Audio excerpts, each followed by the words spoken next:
എന്താണ് പരിപാടി? ഞാൻ ഇന്നുള്ളത് മധുരയിലാണ് കേട്ടോ.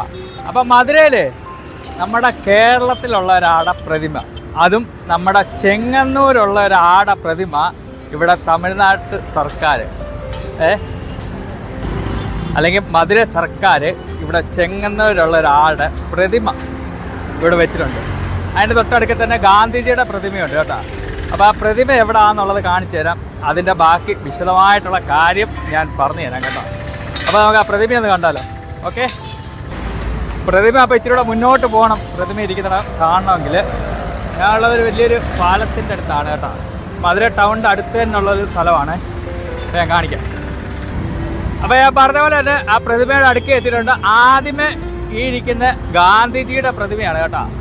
എല്ലാവർക്കും കാണാമല്ലോ. അതിൻ്റെ തൊട്ടടുക്കലാണ് നമ്മുടെ ചെങ്ങന്നൂർക്കാരനായ ഒരാളുടെ ഒരു പ്രതിമയുള്ളത്. ഞാൻ കാണിക്കാം. അപ്പം ഞാൻ പറഞ്ഞ പ്രതിമ ഇതാണ്. ആരാന്നുള്ളത് നിങ്ങൾക്ക് കുറച്ച് പേർക്കൊക്കെ അറിയായിരിക്കാം. അറിയത്തില്ലെങ്കിൽ ഞാൻ കാണിച്ചു തരാം കേട്ടോ. തമിഴ്നാടാണ്, നമ്മുടെ നാടല്ല.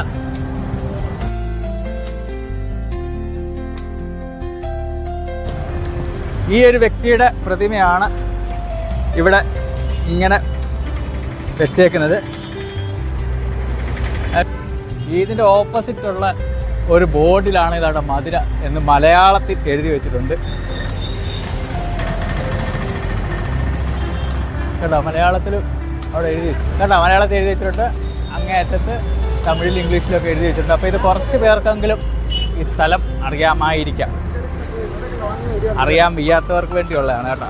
അപ്പോൾ ഇതെന്തുവാന്നുള്ളത് വിശദമായിട്ടുള്ളത് ഞാനൊരു പത്രക്കുറിപ്പിൽ കൂടെ കാണിച്ചു തരാം കേട്ടോ. എന്തുവാന്നുള്ളത് ഒരുപാട് നാള് തമിഴ്നാട്ടിൽ മധുരയിൽ താമസിച്ച ഒരു വ്യക്തി കൂടാണ്. അതിൻ്റെ ഒരു സ്നേഹപൂർവ്വമാണ് ഈ ഒരു പ്രതിമ കൂടെ ഇവിടെ സ്ഥാപിച്ചിരിക്കുന്നത്. ഞാനിതറിഞ്ഞപ്പോൾ എനിക്ക് നിങ്ങളെ അറിയിക്കണമെന്ന് തോന്നി. അപ്പോൾ ഞാൻ നിന്നിടത്തുനിന്ന് ഏകദേശം 4 കിലോമീറ്ററോളം നടന്നു വന്നിട്ടാണ് ഈ വീഡിയോ ഞാൻ ഷൂട്ട് ചെയ്യുന്നത്. ഇത് എന്തുകൊണ്ടെന്ന് ചോദിച്ചു കഴിഞ്ഞാൽ നമ്മൾ ഓരോ മലയാളികളും ഇതറിഞ്ഞിരിക്കണം, പ്രത്യേകിച്ച് ചെങ്ങന്നൂരുകാർ.